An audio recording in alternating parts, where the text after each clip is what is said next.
ಭ್ರಷ್ಟಾಚಾರ ಹೆಚ್ಚಾಗಿದೆ ಅಂತ ಹೇಳಿ ಹೇಳಿದ್ರು ಸರ್. 100ಕ್ಕೆ 100 ಬಸವರಾಜ ರಾಯರೆಡ್ಡಿಯವರು, ಬಿ ಆರ್ ಪಾಟೀಲ್ ಆಳಂದವರು ಮತ್ತು ಅನೇಕ ಕಾಂಗ್ರೆಸ್ಸಿನ ಶಾಸಕರು ಏನು ಹೇಳಕತ್ತಾರಲ್ಲ ಅದು ಸತ್ಯವನ್ನು ಮಾತಾಡಕತ್ತಾರ. ಯಾಕೆಂದರೆ ಅವ್ರಿಗೆ ಒಂದು ರೀತಿ ಏನದಾರ ಒಂದು ಮೌಲ್ಯಾಧಾರಿತ ರಾಜಕಾರಣ ಮಾಡ್ಕೊಂಡು ಬಂದು ಕೆಲವೊಂದು ರಾಜಕಾರಣ ಕಾಂಗ್ರೆಸ್ನಾಗ ಹೋದಾರೆ. ಕಾಂಗ್ರೆಸ್ನಾಗ ಎಲ್ಲರೂ ಭ್ರಷ್ಟರೇ ಇಲ್ಲ, ಒಳ್ಳೆಯವ್ರು ಎಲ್ಲ ಪಕ್ಷನಾಗ ಹೋದಾರೆ, ಎಲ್ಲ ಪಕ್ಷನಾಗ ಕೆಲವೊಂದು ದುಷ್ಟರು ಹೋದಾರ. ಹಂಗೆ ಬಸವರಾಜ ರಾಯರೆಡ್ಡಿಯವರು ಮೊನ್ನೆ ವಿಧಾನಸಭೆಯಲ್ಲಿ ಭಾಳ ಚೆನ್ನಾಗಿ ಮಾತಾಡಿದ್ರು ಉತ್ತರ ಕರ್ನಾಟಕ ಬಗ್ಗೆ. ಬಿ ಆರ್ ಪಾಟೀಲ್ ಆಳಂದ ಅಂದರೆ ಏನಾಗಿದೆ ಅಂದರೆ ಒಟ್ಟು ನಮ್ಮ ದೇಶ, ನಮ್ಮ ಜನ, ನಮ್ಮ ಅಭಿವೃದ್ಧಿ ವಿಚಾರ ಮಾಡಬೇಕು ಹೊರತು ವ್ಯಾಪಕ ಭ್ರಷ್ಟಾಚಾರ. ಇವತ್ತು ಮಂತ್ರಿಗಳು, ಯಾವ ಮಂತ್ರಿಗಳು ಕಮಿಷನ್ ಇಲ್ಲಾರ್ದೇ ಒಂದು ಕೆಲಸ ಆಗಲ್ಲ. ಈಗ ಭಾಳ ವ್ಯಾಪಕವಾಗಿ ಭ್ರಷ್ಟಾಚಾರ ಇವತ್ತು ನಡೀತಾ ಇದೆ. ಇದನ್ನು ಈ ಸಲ ಸಿದ್ದರಾಮಯ್ಯನವರು ಕಂಟ್ರೋಲ್ ಮಾಡ್ಲಿಕ್ಕಾಗ್ತಾಯಿಲ್ಲ.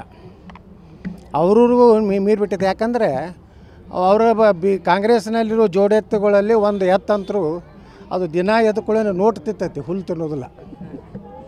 ಅದಕ್ಕೆ ದಿನ ನೋಟೇ ಹಾಕಬೇಕಾದ್ರೆ ಮುಂದೆ BBMP ಇದು ಬೇಕು, ನೀರಾವರಿದು ಬೇಕು, ವರ್ಗಾವಣೆದು ಬೇಕು, ನಗರಾಭಿವೃದ್ಧಿದು ಬೇಕು. ಹೀಗಾಗಿ ನೋಟ್ ತಿನ್ನುವಂಥ ಒಂದು ಎತ್ತೈತಿ ಕಾಂಗ್ರೆಸ್ನಲ್ಲಿ.